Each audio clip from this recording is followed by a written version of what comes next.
with Jack Kennedy on pole position as he heads off alongside Kyle Ryde and Brad Jones. Brad Jones being very, very charming in conversation there. Although you've got to say the exasperation of finishing second, third, second, third, etc., race in, race out without actually garnering a race win must begin to frustrate even the most amiable, placid and level-headed of chaps. So Brad Jones then hoping he can perhaps steal a bit of Jack Kennedy's thunder. There are 28 riders on the grid for this race. And this is how the standings are at the moment, with Jack Kennedy having, look at Tom Oliver going for it on the warm-up lap. Whereas Charlie Nesbitt, in complete contrast, cruising round wide at Chris Kerr. 320 points, Kennedy. 272 for Jones, 264 for Alistair Seeley. Harry Trulove 137 is 7 points ahead of Richard Kerr. And that man Tom Oliver, who's just gone out like a scalded cat on the warm-up lap, 119. Remember, Tom Oliver missed a couple of rounds with that broken collarbone, so he's done well to hang on to 6th place in the championship, always competitive. Beautiful setting here. You can see the extension to the original track that just looped around there and went back through the woods. Everything else has been added since the distant 1934 when it was first launched. Here's Tom Oliver on the SGR Racing Yamaha. He's in the middle of the second row of the grid. Jack Kennedy on pole. Kyle Ryde, GP2 champion-elect, is ahead of Brad Jones. Mason Law, ABM Triumph. Tom Oliver on Yamaha. Alistair Seeley in 6th place for EHA Racing. James Westmoreland, really good to see him back on the Gaelic Kawasaki. Very snazzy little cap he had on with his name on it. Charlie Nesbitt and his multicoloured Yamaha in 8th place. I've never heard a young man say thank you very much so many times to James Whittam in a short interview.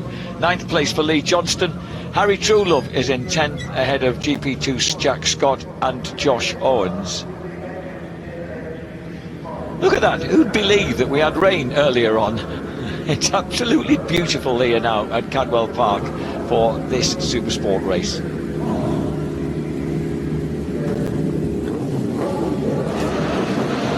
Jack Kennedy will be looking for that clean getaway. Can anybody match the Dubliner as they get off the line? Can anyone just sneak something in on him? Brad Jones is having a good try, and Mason Law rockets out of the blocks on bike number 5.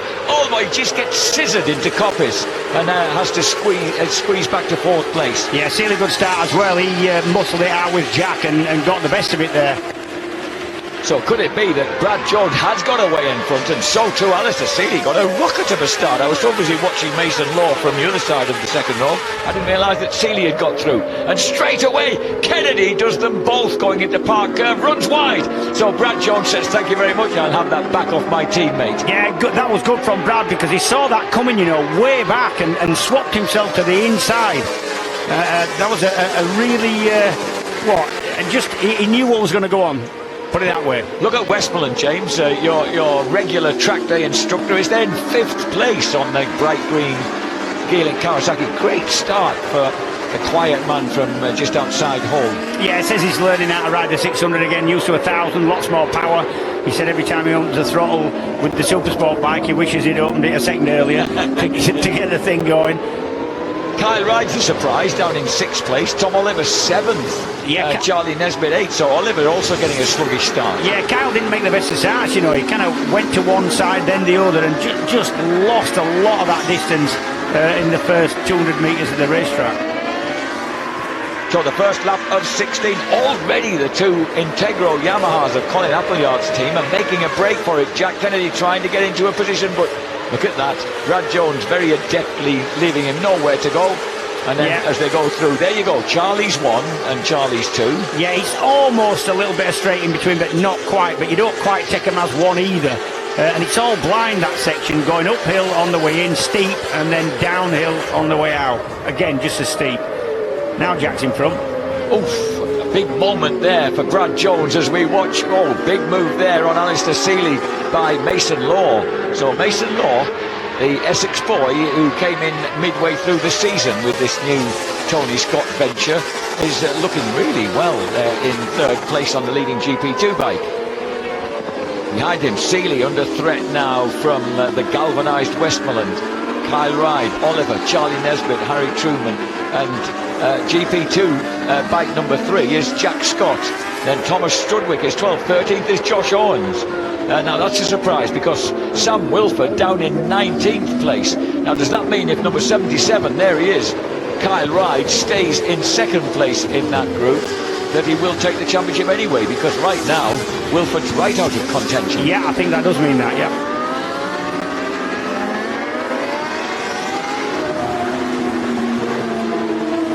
There is Kyle Ride on the Ryan Saxelby tuned Kalex. On to lap 3 of 16 then. Charlie Nesbitt beginning to, and gets, round the outside of Tom Oliver. On the grass. Oof, almost does, but he still brings it back to hold on to that advantage. Tom Oliver gets off the grass. No, he's got it. No, he had to get off that. He just didn't have the room to save that, Jack. Well, that was... what did you attribute that to then, James? Besides getting on the grass, I think he was surprised by Charlie Nesbitt. That's Nesbitt yellow bike. Yeah, he's definitely put offline by Nesbitt coming to the inside. But he wasn't barged off the track. He just sort of took his eye off the ball a little bit there. I think with Charlie going so wide into Coppice, he didn't think that Charlie would be able to get back, but he pulled it back spectacularly, really, didn't he? And suddenly Tom was out of tarmac. Now, flicking through the chicane. The last addition in 2004, of course, to this track that lengthened it to 2.25 miles. Tell you what, Brad Jones is having 1 or 2 twitchy moments. James, he said on the grid that they'd made some quite big radical changes to the bike. Yeah, I heard that. That's a risky strategy when you're going reasonably well. You know, it's not like you're clutching at straws and you're nowhere. And if you're making big changes, you can make big changes the wrong way as easy as you can make them the right way. James Westmoreland hunting Alistair Seeley at the moment. Seeley desperate to try and find some of the pace that he needs to get back with the 2 blue Integro Yamahas. At the moment, that's not happening. No, looking at the GP2 table, I reckon if Kyle Ride can win the GP2 class, I think Sam Wilford has to finish at least 4th in that class.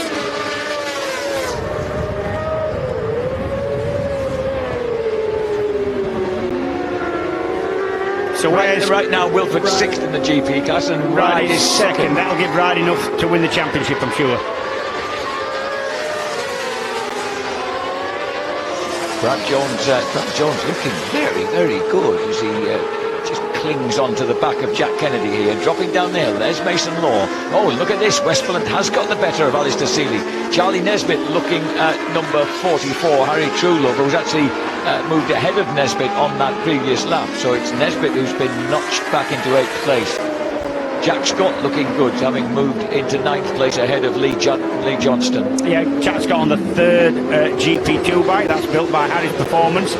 And really good company. It's a steel trellis chassis but with aluminium machined headstock and rear engine mount, and that gives them the ability to change the stiffness and the way that frame flexes by having different corner points, different stretched aluminium corners to it and mountings. Clever stuff. Your engineering knowledge never ceases to amaze me. I like engineering, Jack. Oh, yeah. But you're usually directing at things like Triumph Matisses and 750cc Yamahas from 30 odd years ago. I've got all sorts of stuff in this shed there, Jack. I've got some up for you. Don't worry. I want to go on that Matisse. The Jack Kennedy 1:29.0, fastest lap of the race was actually Bradley Jones on 1:28.98, just a smidgen beneath the 1:29. So lap time's not as quick, James, as we might expect. No, lap record still stands at Luke Stapleford on the 3-cylinder Triumph, and that was from 2015, and that was a 28.76. I like the fact that Kennedy was slightly irked by the fact that Luke had come up to him and said, I think I'm still a lap record holder. You've not quite done enough. They're not far away from it. Brad Jones's lap there was, a couple of tenths. Yeah. James Westmoreland's on the go here, isn't he? So Westmoreland's moved through into a super sport rostrum position ahead of Seeley. Seeley backed up to 4th place, and he's not that far ahead of Harry Truelove, number 44, and number 86 Nesbitt. There's no question James Westmoreland can ride a super sport bike, ride any bike. Yeah, well, remember he finished second to Taz Mackenzie in 2016, and that was the second season he's ever finished runner-up in this championship. He's also been twice runner-up in the 125cc. Yeah. As in fact, you know, he was setting fastest lap records here in 125s, like 2005, that kind of time. Yeah, that's right, yeah. He can ride a bike, can James? Number 13, Lee Johnston, has got a bit of company there from Josh Owens and Tom Strudwick, the two GP2 bikes. Yeah, I think Lee Johnston, number 13, there's a little bit disappointed with his performance at Cadwell. I think he thought he would be having a little bit better weekend than he's having. It's not a bad weekend. He's down there in 10th, but I think he thought he could. And I think he's got the talent to run top 5 in this championship. And also, I thought that the nature of this track might suit him. Yeah, it's about as near as a road circuit, and he's a road specialist as you can get. I think he's enjoying the young guns, you know, like snapping around him like this. He certainly allowed young Josh Owens a bit of room there to get through, didn't Where's he? a family man now? I know he is. I know he is. Bless him, with a beautiful little 15-month-old called Jessie. And of course, very much based in your neck of the woods in Halifax. No, he's actually moving. He's just about got to Huddersfield now. Upwards and forever upwards he's going. Upwards and onwards. Halifax to Huddersfield. Marvellous. Number 1, Kennedy from Dublin, and then from Stallbridge down in the southwest country we have number 12, Brad Jones. Then number 5, Essex boy Mason Law. James Westmoreland next up in 4th place, and rather surprisingly the leading Ulsterman, we have so many of them in the BSB paddock, is Alistair Seeley in 5th place, Kyle Ride 6th, Harry Truelove in 7th. Very polite Charlie Nesbitt there in 8th place. Yeah, he's polite. I like Charlie Nesbitt, and he's taken to the supersport bike well. But my only slight disappointment was you didn't, having pointed out the colour scheme, you didn't ask him its origin. I'm intrigued to know who's designed it. I only had 5 minutes. You thought there might be an explanation for every colour. Every panel's different. That's a beautiful shot of them dropping through the gooseneck and then steep downhill into Mansfield. And Alistair Seeley has kind of regrouped because it looked as if Westmoreland was going to escape, but that he's being pushed onto his back wheel again by Kyle Wright, Harry Truelove, Charlie Nesbitt, all right there, all lapping in fact their last lap. They're catching Mason Law. They are, because their last laps were all about 3-4 tenths quicker than Mason Law, and their fastest laps of the race. There's Mason Law. Here's the pursuing gang. 55, Jack Scott on. Lee Johnston pulling in. So that may be a problem, which is why General Lee hasn't been going quite as quick as we expected. Yeah. Across the line this time around, and that's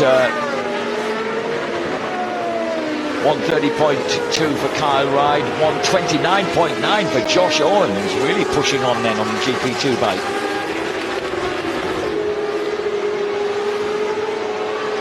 So this is the battle then going on for a rostrum finish in the Supersport class. There are the two leaders. Mason Law, the leading GP2 bike, being hauled in now by this quartet. And we've got a faller. That might be Thomas Strudwick who's gone down. Yes. Well, that improves things for Sam Wilford, but not for Kyle Ride in terms of what he wasn't thinking of, which is becoming GP2 champion right here today. Because Ride is now second. Mind you, Wilford is still about 7th in the GP2 class, actually, so he's well downfield and in 16th place overall on the ex-Grassini bike. Yeah, well, Thomas Strudwick doesn't look too shaken from that. Walks off fairly nonchalantly there, didn't he? Up at Charlie's. As they go bustling through Hall Bends, then lovely shot there of Mason Law, and look how Seeley and that gang are now closing right in on Westmoreland. This is more like it. A bit of supersport racing going on with some GP2s in the mix. I was interested from Kyle Wright saying how even these bikes are hard work to manoeuvre around this track, especially through the latter half of the lap. Yeah, I was chatting with him, and the GP2 bikes, especially the ones that have come from Motor2, in mainly the Calexes, they were designed for quite a specific kind of track, but more GP, faster flowing continental circuits. And when you bring it to somewhere like Cadwell, it's chalk and cheese as far as shape and design and demands of the track. So he says you can set it up for the faster flowing stuff, the bit they're on now. This is Chris's curve into the gooseneck and Charlie's, that sort of thing. But when you get to the woodland portion, up the mountain, Hall Bends, the hairpin and barn, the bike's wrong if you set it up for the faster parts. If you set it up for the woodland parts, it won't go around the faster stuff. So it's more of a bike designed for a specific task in MotoGP, is the Calex. Seeley making a big move just at the foot of the mountain then to try and disturb James Westmoreland. Now, I think Westmoreland's a little too experienced for that.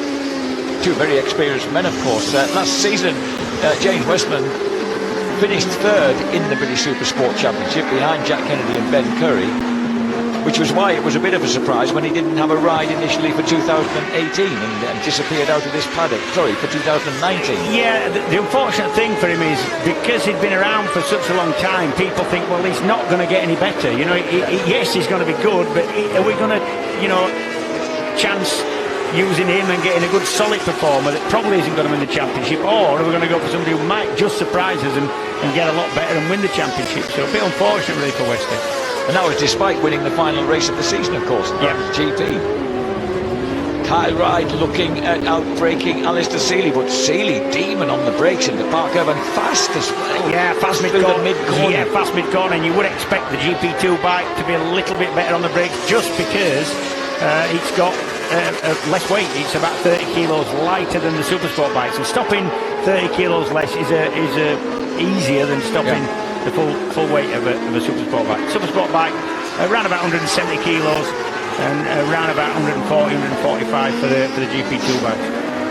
It's great to see a sprightly bit of fighting here by the pint-sized Ulsterman here, Seeley, number 34. It's good to see him really getting in the mix. Well, he don't mind a bit of fairing bashing, does he? No, but I feel like that's deserted him a bit the last couple of rounds, and here he's really getting in the mix properly. Yeah, to get in the mix and to lock elbows and bash fairings, what you need to be is confident, and he's just lacked a little bit of confidence, that's all. So one comes with the other. So as they drop out of barn then, and look at Jack Scott on that new Harris frame GP2 bike. How impressive is that? He's closed the gap on these guys. Yeah, class rookie. He's a Moto 3 rider last year, Moto rider. 1:30.1. He took 3/10 out of them on that last lap, and he's now really joining the queue. So there's 6 of them now, nose to tail. So 55, Luton's Jack Scott on the JJ Racing Harris Moto 2. Yeah, I think still Lester Harris and the boys. Yes, it is. Steve, Lester Harris and Steve Bayford. Yeah, that's who it is. I've ridden for them a couple of times myself. Really enjoyed it. Great people, brilliant engineers, and they understand bikes. They're not just engineers that need to be told how to make a bike. They know how to make a bike as well. Great people. Notice that Mason Laura's kind of steadied the gap between these two and himself, so he's having a really fine ride. Remember, he has once already got the better of Kyle Ryde in the GP2 class. Yeah. He's actually weathered the storm now. I think he's away from this group now. And Alistair Seeley is bombarding Westmoreland here. Yeah, he's trying every which way to even get round. Difficult place to pass is Cadwell. It's pretty much one-line stuff, especially around this woodland section. I have seen a few moves put on people down into the hairpin there, but it's a sketchy one. It doesn't generally end up in a clean move. It's more of a block pass. Michael Dibidath there on the right of picture, watching his new signing. Ben Wilson, of course, local man, not able to race because of that leg broken at Thruxton, and the move is made brilliantly by Alistair Seeley. He slipped through now into 4th place, and that's 3rd Supersport bike, but this battle isn't over.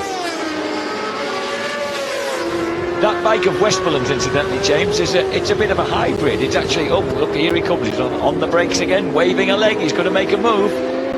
It's a 600, and that put Seeley right offline. It's a 600cc frame with a 636 engine. Yeah, well, I actually wasn't aware you could do that. I thought you had to run the 636 or the 600 in this class. You could run the 636, but you had to run it as a 636 chassis and everything else. So that's news to me, because that's obviously the best option. Yeah, that's a sensible move. He probably did the right thing, yeah. The lap lad there. Whoa, so these 6 riders then having a proper set 2. I beg your pardon, there's only 5 of them now. Who have we lost? This is Westmoreland inside Seeley, and it kind of nudges Alistair out, slows him up. That gives Kyle Wright the opportunity to bounce. Matt Trullo, no. Sorry, Harry Trullo. No, I think it's oh, look at that reaction. They love their racing down there. I think Charlie Nesbitt's gone. Yeah, you're right. Yep. So we've lost Charlie Nesbitt as we go on to lap 13 of 16. We don't know where Nesbitt's disappeared to, but the man we once knew as Spud Nesbitt has disappeared. Whoa, let's take that. Alistair Seeley gets huge corner speed, slices underneath Kyle Wright. And once again, now he's going to defend that line. No, he swings back. He's confident enough to take the wide line into Park Curve because he knows he's got that mid-corner speed. Yeah, and he has got some mid-corner speed, hasn't he? And that's Westmoreland burning up that rear tyre. Whoa, Kyle Wright! What was that? I've never seen that move put there. Not at this level. I've seen it in club races where it's just a lunge and a barge through, but no, I haven't seen it at this level. That was something very special, and it meant that Seeley also lost out to Harry Trullo, so the local Lincoln boy has pushed his way through with a little help from, look at this. Yeah, look at the third bike in shot, puts it round the outside, and then that puts him on the inside. And it did put Seeley offline a little bit, and that allowed Harry Trullo through. Big move that. So number 55 with the deliciously coloured wheels there. Jack Scott just still off the back of this group. So Kennedy's crossed the line to complete his 13th lap. Second place for Bradley Jones, third Mason Law, then this gang, Westmoreland, Wright, Trullo, Seeley, Scott, Josh Owens in 9th. And I think now Charlie Nesbitt has crossed the line in 10th place, so Nesbitt must have had a big run on somewhere, James. Yeah, they must have done.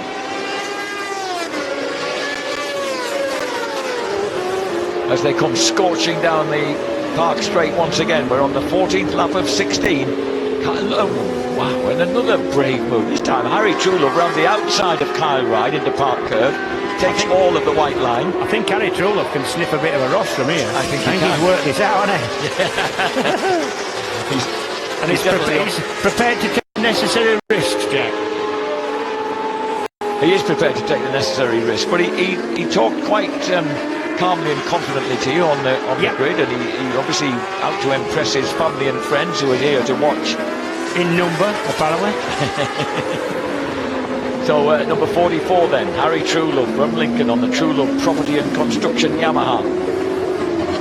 There's the EHA Racing Yamaha 34, Alistair Seeley. So Seeley now has been nudged back to 7th place, which means he's 5th Supersport bike right now.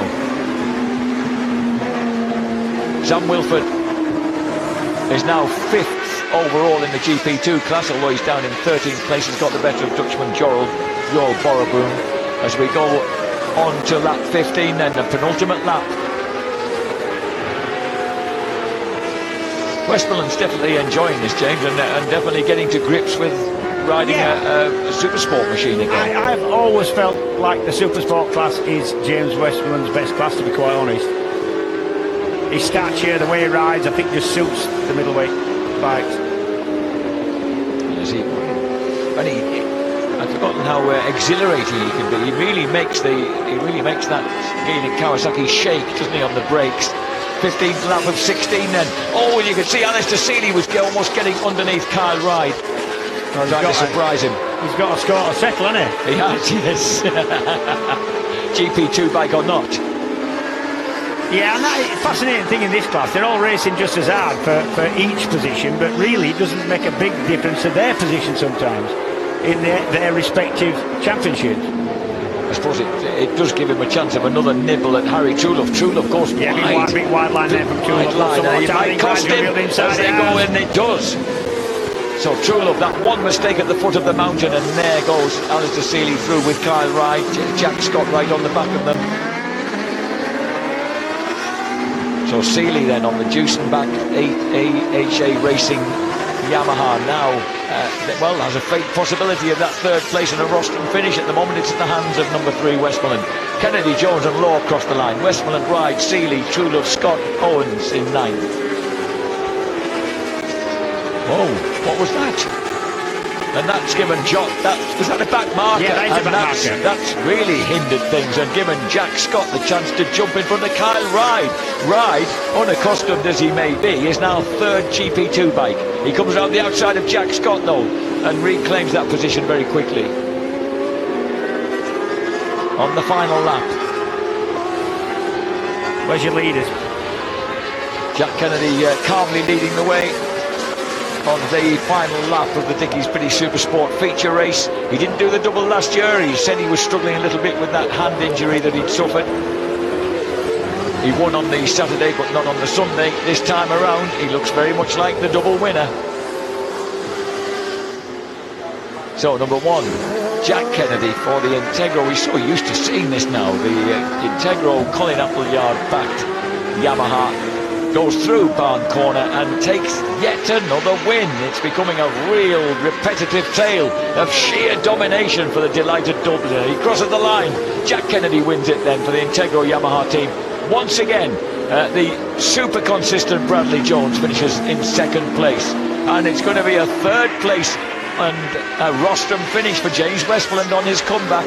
Ahead of Alistair Seeley, Mason Law spectacularly wins right off the line. He was fast to take the GP2 class race win. Kyle Wright in 7th, Jack Scott 8th, Josh Owens in 9th. A group of GP2 bikes together behind Harry Truelove and ahead of Charlie Nesbitt. And then Rory Skinner was going to be the next man up. This is the IDW Honda GP2 bike of Sam Wilford. And he's going to finish in 5th place behind Richard Kerr and 13th overall, 5th GP2 bike. And I don't think that's quite good enough for Kyle Wright to actually seize the championship. And look at that, a tearful Michael Dibidaff. He's had a fairly torrid time of things this season. So to get Geerling Kawasaki back on the rostrum. And with one of his old boys. Yes, with one of his old boys back in action. Marvellous. I didn't realise his taste in socks reflected the team as well. The team as well, very good. I think there may be free socks. I won't ask you why you think that, James. Appleyard McAdam then, and Jack Kennedy loft a celebratory wheelie as well they might, and passes underneath that footbridge. Do you think we could have a footbridge that allowed us to cross just from our TV compound over here? That would be good, wouldn't it? There used to be a footbridge in the woods there, just there, where we are now with Jack. Oh, can we have one back? It would make a life a lot easier. It was when they made a lot more runoff through Hall Bends, and the bridge had to go because it was quite close. The stanchions were quite close to the track. Our engineering's come on since then, James. True. So a road swinger do. For the brave, and I'm not. Jack Kennedy then rolls into pit lane and, beg your pardon, just rolls down towards the Dickies Pretty Supersport 1st place. And just revs the Yamaha just for his own satisfaction. These guys never seem to tire of winning, you have to say. So victory once again then for that immaculate blue team. Kennedy takes it eventually by 6.6 seconds from Brad Jones. It's another Integro Yamaha 1-2, second of the weekend. Mason Law's ABM Triumph, a very fine 3rd place overall and 1st GP2 bike. Westmoreland on the podium for Geerling Kawasaki, ahead of Alistair Seeley, EHA Yamaha, and Harry Truelove on his Yamaha. Kyle Wright, 2nd GP2 bike on the Ryan Saxelby Kalex, ahead of Jack Scott and Josh Owens. Charlie Nesbitt ran very, very well right up there with the top 6 until that mistake late on. Rory Skinner in 11th place, better than when he fell coming over the mountain yesterday, bless him. Richard Kerr in 12th, Sam Wilford GP2 13th ahead of Jorrell Boorboom. Bradley Peary 15th ahead of Ross Patterson, Kurt Wigley, Ryan Dixon, Phil Wakefield. All those will be point scorers in the Supersport class, and Thomas De Vries. Championship standings will, of course, see an increase in the advantage of Jack Kennedy over teammate Jones, now up to 53 points.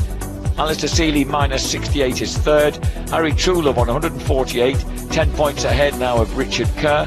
Tom Oliver, unfortunately out early in that race, remained on 119 points, as does Ben Wilson. We wish him well in his recovery.